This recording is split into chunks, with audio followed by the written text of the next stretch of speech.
Hello everybody, this is Andrew Hicks, your technology coordinator for the Ubaldini Group.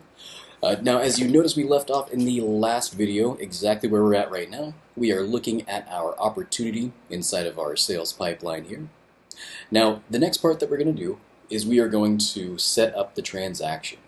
So to do that, we'll go ahead and click on the opportunity here. So we'll just go ahead and click on that name. And you can see that opens up our details page here, where we can edit that information if we do get some new information for it. So what we're going to do now is we are going to click on Documents right up here at the top. And once we click on Documents, you can see that we come to the document screen.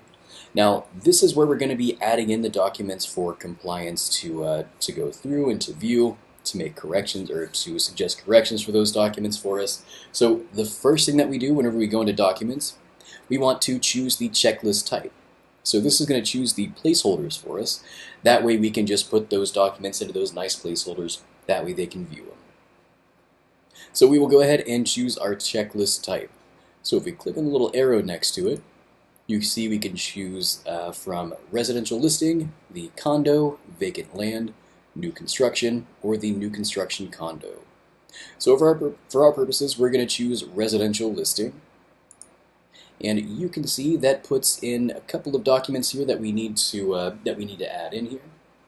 Now you can see that this is a required one. Anything that is required will say required underneath it. If we scroll down further, you can see that this one is conditionally required. And you can see this is required only needed if an association exists. So you'll be able to choose which ones are required, or you'll be able to see which ones are required and which ones are conditionally required, and add those documents in here. So the best way to think about this is that that command is just a filing cabinet, and these placeholders here are just file folders in that filing cabinet with those nice neat little labels. You can see this one has a label for checklist for listings. So once we get our documents signed and once we generate those documents, we just want to put them into command. We're going to upload them into command, and then we'll submit it to compliance from here. So that is the very best way to think of this command, is just a filing cabinet. They have our placeholders, file folders, exactly where we need to put our documents, and we just get them from our third-party e-signature platform, which is either DocuSign or .loop. Put them right in there and submit using command. So now that we've covered that, we can see over here on the left-hand side, we've got the listing paperwork here. Now right below you can see we have the under contract. So if we click right here, you can see that it gives us another set of placeholders for documents that we need to put in, or ones that are conditionally required. So you can scroll through here and see the documents that we need to add in there. And you can see over here on the side we also have the closed folder. Now if you click on here, you can see these are all of the documents that are financial related. So anything that is related to finance, you will want to put it in the closed document, or the closed area here, the closed checklist.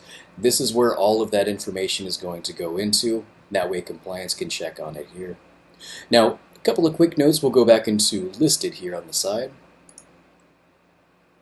Now, what we want to make sure is that whenever we upload these documents, let's say if you went and got a wet signature, if you have the piece of paper, you scan it into your computer, and we upload it directly like that.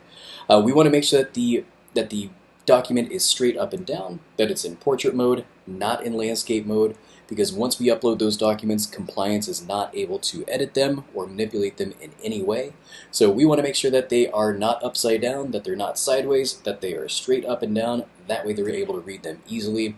That way we don't have them getting headaches from looking upside down and looking to the side. So we want to make sure that that information is put in there correctly. Now, another thing, if you have a document that is not in one of these placeholders here, that you need to add into into command to submit to compliance, what we will do is we will click on Add Item. And you can see we can enter in the name of the document. So let's just say for this purpose, we need to add a tax document in.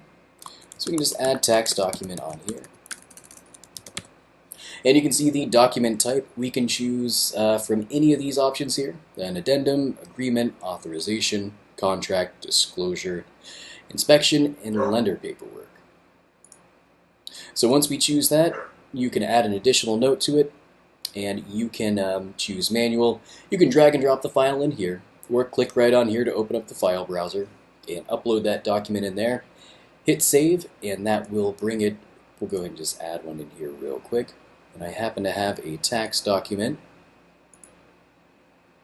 So you can see I have a tax document here for our listing. If I click on save right here, you'll see that it puts it right down at the very bottom. So once you add a document in there, if it's a separate item, one that is not from these placeholders, it will always be at the very bottom of the list. So that's it. The next video, we're going to start the transaction and start using DocuSign. So do make sure you check that out. That will be a little bit of a new process for you. It's the same thing as .loop. The only job that it has is just to get signatures onto a document.